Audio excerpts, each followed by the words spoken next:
Superstars have begun qualifying for the Elimination Chamber matches. 2 championship matches have been made for the Elimination Chamber PLE, and Bron Breakker is out indefinitely.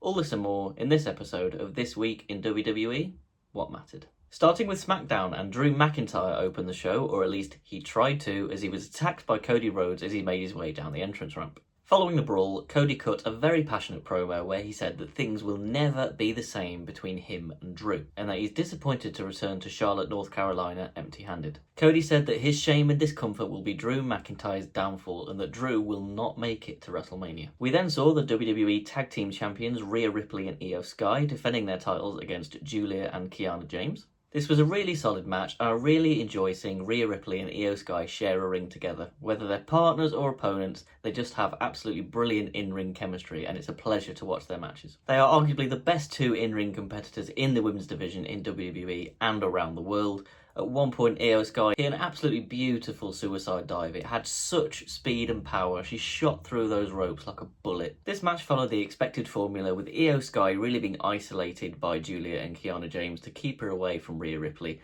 building the tension and waiting for that hot tag, and eventually Mami was tagged in and cleaned house. But ultimately, this match finished with a really clean ending, with Rhea Ripley hitting a Riptide straight before Io Sky could hit an over the moonsault to pick up the victory and retain the titles. We then saw the first of the women's triple threat Elimination Chamber qualifying matches between Lash legend Tiffany Stratton and Chelsea Green. Following a strong performance at the Royal Rumble, it was no surprise that Lash legend's power was really on display here. You could tell that WWE see a future with Lash, and they're putting her over to be a real threat. One of the highlights of the match was when Lash legend and Tiffany Stratton were both sat up in the corner of the ring, and Chelsea Green hit a great coast to coast from one side of the ring to the other. But it was Tiffany Stratton who picked up the victory after hitting a prettiest moonsault ever and pinning Chelsea Green. Whilst I'm not surprised at all that Tiffany is qualified for the Elimination Chamber match, I am quite surprised that Lash legend isn't going to be in the match, at least at the moment, following her strong showing at the Royal Rumble. And can we please just take a moment to appreciate Chelsea Green? She's so over, she's so entertaining. No matter what role or segment you put that woman in, she knocks it out of the park. I'm not sure how many of you have seen season 2 of WWE Unreal on Netflix, but I know Michael Hayes' comments have been making their way around the IWC, and there's been a lot of debate about whether Chelsea Green is ever going to get moved up the card. On the one hand, he was very complimentary about Chelsea. He said that you can put her in any role in any segment and she'll do a fine job. She can do more in 30 seconds on TV than other performers can do in 30 minutes. However, this is a double-edged sword, because Hayes went on to say that Chelsea is not meant to be in the role of a Tiffany Stratton where she's fighting for world championships, and it's a really difficult one because I understand his comments, I know where he's coming from, but I don't necessarily agree. From WWE's point of view, I totally get it, right? Chelsea is great at making other people look strong. She's really entertaining, and she plays that Karen type character perfectly. So if you are going to move her up the card, you're going to have a gap there. You need somebody else to fill that role. However, it just feels really unfair on Chelsea, because she's basically been told, you're perfect, you're doing everything brilliantly. Oh, but you can't move up the card though. Personally, I think the way to address this is to give Chelsea Green the Money in the Bank briefcase. I think she would be the perfect character to hold that briefcase. She could keep taking losses, be treated like a loser, be an afterthought for months holding that briefcase, until one day she shockingly cashes in and suddenly becomes Women's World Champion. But of course, Money in the Bank is still a good few months away, so we're going to just have to wait and see. But I'll be really interested to see what you guys think of the Chelsea Green situation. Do you think she should be moved up the card? Do you think she deserves it? Or do you more side with Michael Hayes, where you think, you know what, Chelsea is so good at her role that we just cannot afford to take her out of that spot? Next, we saw a quick promo from Kit Wilson, who said he was disgusted by all the toxic men in the Royal Rumble. He is a man who moisturises. He is a man who listens. But unfortunately for him, he was then interrupted by none other than Obafemi, who basically murdered him in the ring there and then. Just another quick reminder of how much of a beast Obafemi is, and that he's still a free agent. Drew McIntyre then attempted to make his way to the ring again. However, this time he was attacked by Jacob Fatu. This led to Nick Aldis having 2 separate conversations with Cody Rhodes and Jacob Fatu, but telling them the exact same thing. If you guys want a shot at Drew McIntyre and the undisputed WWE title, you're going to have to win your Elimination Chamber qualifying match next week. And until then, go home. Next up, we saw Liv Morgan and Raquel Rodriguez from the Judgment Day in the ring, and Liv said she wants to address the elephant in the room. This is when Raquel Rodriguez took the mic to presumably talk about how Liv eliminated her from the Royal Rumble. However, she was then interrupted by WWE Women's Champion Jade Cargill. There were some threats thrown back and forth. This also included Jordynne Grace making an appearance, who stated that she was going to take the championship from Jade before WrestleMania. In typical WWE style, this led to a tag team match between Jade and Jordynne against Liv and Raquel. We saw dissension between both teams as Jade Cargill inadvertently kick Jordynne Grace, and then Raquel inadvertently kicking Liv Morgan. But the match ended with Jordynne Grace rolling up Raquel Rodriguez to pick up the victory, and it was then announced that Jade Cargill was finally going to be defending her WWE Women's Championship next week against Jordynne Grace on SmackDown. This will actually be Jade Cargill's first defense of the championship after holding it for over 100 days, which is just awful booking from WWE.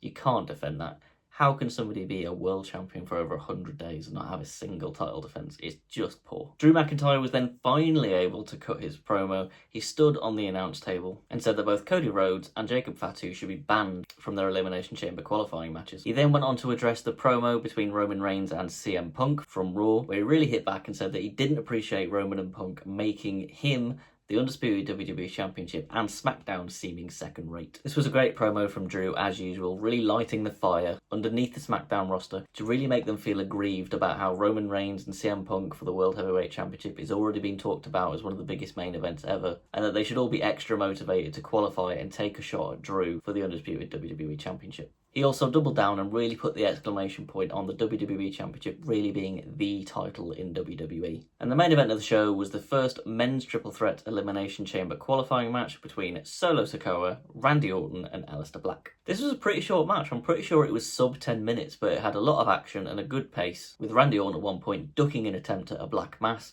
hitting an RKO, but then Aleister Black shrewdly rolled out the ring, so Randy wasn't able to make the cover. We saw Solo Sikoa standing behind Randy Orton, stalking him, preparing to hit the Samoan Spike. However, Randy was fully aware that Solo was there, and he hit an RKO out of nowhere to pin him 1, 2, 3 and book his place in the men's Elimination Chamber match. One of the things I particularly liked about this triple threat is how Randy Orton seemed to always be aware of his surroundings. There were a few things that happened during this match where you could tell that Randy was looking over his shoulder, had one eye in the back of his head, and it was a refreshing thing to see, right? Because too often in WWE we see babyfaces booked to look absolutely stupid, getting distracted and losing matches because of silly things like an entrance theme hitting, which a veteran like Randy Orton just should not be doing. So it was a really refreshing change to see Randy being treated like a veteran, being treated like a 14-time world champion, and that was illustrated brilliantly in the finish to this match. And next week on SmackDown, there's going to be another triple threat qualifying match for the men between Sami Zayn, Cody Rhodes and Jacob Fatu. Now, I'm a little bit surprised that WWE are using triple threat matches for people to qualify for the Elimination Chamber, because I feel like a lot of big superstars are going to miss out here. Unless maybe they're going to have a last chance triple threat match at the end for a bunch of people who lost in their respective triple threat matches, I don't know. But just looking at that match between Cody, Sami and Jacob, it's amazing to me that 2 of those 3 men are not going to be in the men's Elimination Chamber match. At least if we're supposed to take the qualification matches currently at face value. Just before I move on to Monday Night Raw, if you have been enjoying this video so far, then please do consider subscribing to the channel or even liking the video, dropping a comment below. Anything you can do to support me would be greatly appreciated. And I am looking to start posting more varied content in the future, with another series that I'm planning being replica belt review videos. Raw started with us being told that Bron Breakker is out indefinitely due to an injury that he picked up during training. At least that's the kayfabe reason. The rumours that are circulating on the internet is actually that Bron injured himself last week on Raw when he tipped over the announce table. So this is obviously further damaging to the vision. They're already missing Seth Rollins, who they had to accelerate kicking out of the group due to his legit injury, and now Bron Breakker, the biggest threat and the de facto leader of the vision, now also being out injured. Women's Intercontinental Champion Becky Lynch stormed the ring after being angry at seeing AJ Lee backstage, where she practically had a nervous breakdown live on TV and accused AJ of trying to ruin her life. Becky offered AJ Lee a match at Elimination Chamber so she could finally get rid of her, but she didn't want to put the championship on the line. However, after some goading from AJ Lee, Becky reluctantly agreed, so she will be defending her Women's Intercontinental Championship against AJ Lee at the Elimination Chamber PLE. I've been seeing this promo segment get absolutely roasted online, and when I say online, I mean X, let's be honest. People tearing it apart, saying it's really cringy and awful and how the women can't cut promos and all this over-the-top stuff. You know what? I found it entertaining. For a start, Becky Lynch is supposed to be cringy. That is the character that she's playing. She's basically being the female Donald Trump. She's completely deluded. She's got an inflated ego. She thinks everyone's out to get her. And AJ Lee's promo I don't think was particularly bad. Was it incredible? Was it going to light the world on fire? No.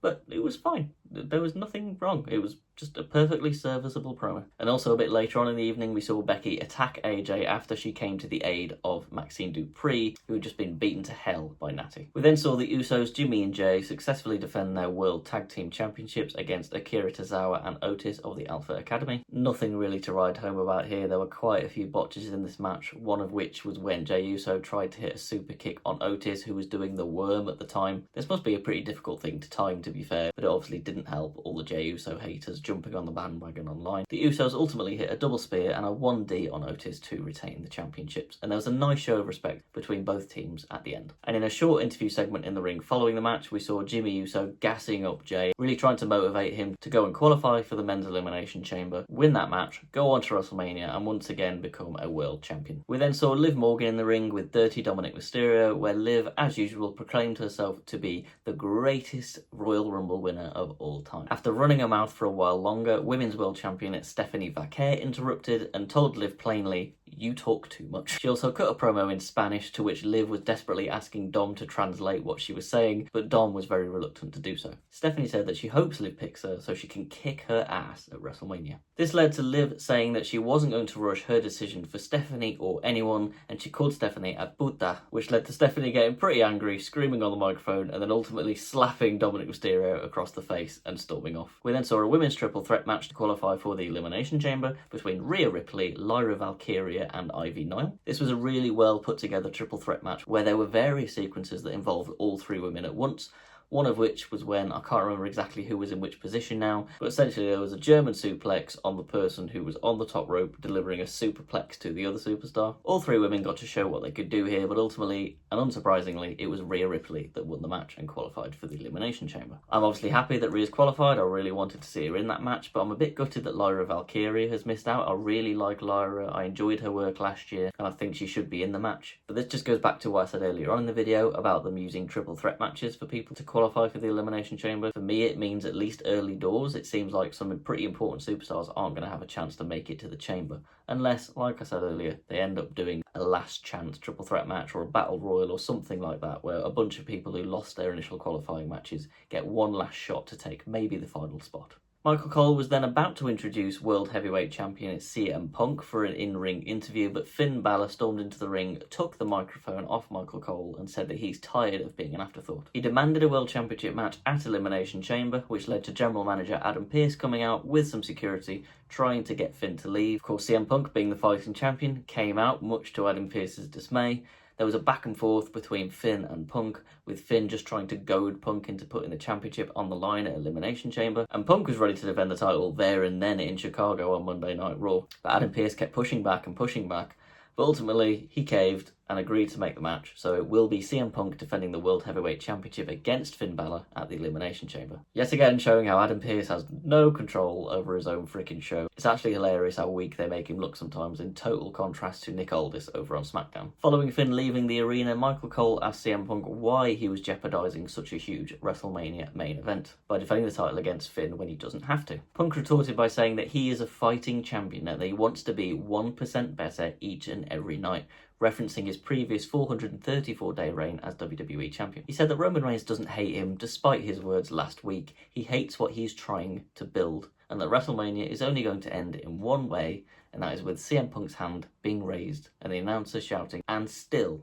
World Heavyweight Champion, CM Punk." There was then a short backstage interview with Gunther, who was surprisingly quiet on this episode of Raw, with him telling Byron Saxton that he's going to walk out of WrestleMania as the WWE Champion. The main event of the night saw LA Knight versus Austin Theory versus Penta in another men's triple threat Elimination Chamber qualifying match. To nobody's surprise, just as LA Knight was closing in on the victory, Bronson Reed and Logan Paul of the Vision came out to attack him and stop him winning the match. However, we saw yet another hooded figure appear and stomped Austin Theory on the outside of the ring before being chased through the crowd by Logan Paul. This allowed LA Knight to hit a BFT and win the match, booking his place in the men's Elimination Chamber match. Now, I don't know who this hooded figure is supposed to be, whether it's supposed to be the same guy who was at the Royal Rumble. I presume it's supposed to be, which is interesting because a lot of people were speculating that it might have been Logan Paul. But whoever it is, they've got Seth Rollins' mannerisms down to a T. I don't think it's actually Seth for a minute, although it's clearly intentional that they're using Seth's curb stomp. But I have to say, Austin Theory sold that stomp like a champ. He pretty much landed right on the top of his head. I know it's been frustrating for Austin Theory over the past few years. It just feels like he hasn't got that character yet to connect with the audience,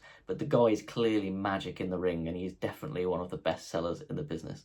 To this day, I still think about that Stone Cold Stunner that he took way back at WrestleMania 38, where he just went down, absolutely flew in the air, flailing both his arms and his legs. It was absolutely hilarious. What a sell. And that'll do it for this week's video. I'd really appreciate it if you could share your comments with me below. Let me know what you think about the topics I've discussed today. What do you think about the approach of using triple threat matches to qualify for the Elimination Chamber? Do you think the same as me, that there's going to be some key people who miss out? Or do you prefer it this way? Because let's be honest, we get to see some really entertaining triple threat matches on TV over the next few weeks. What's your opinion on Chelsea Green? Do you think she should get moved up to the card, or do you think she's just too invaluable where she is doing the current role that she is now? And where do you think the Vision goes now, with no Seth Rollins, with no Bron Breakker, and a hooded figure showing up seemingly every other week? What is next for Paul Heyman and the Vision? Thank you for taking the time for watching the video, and until next week, see you later.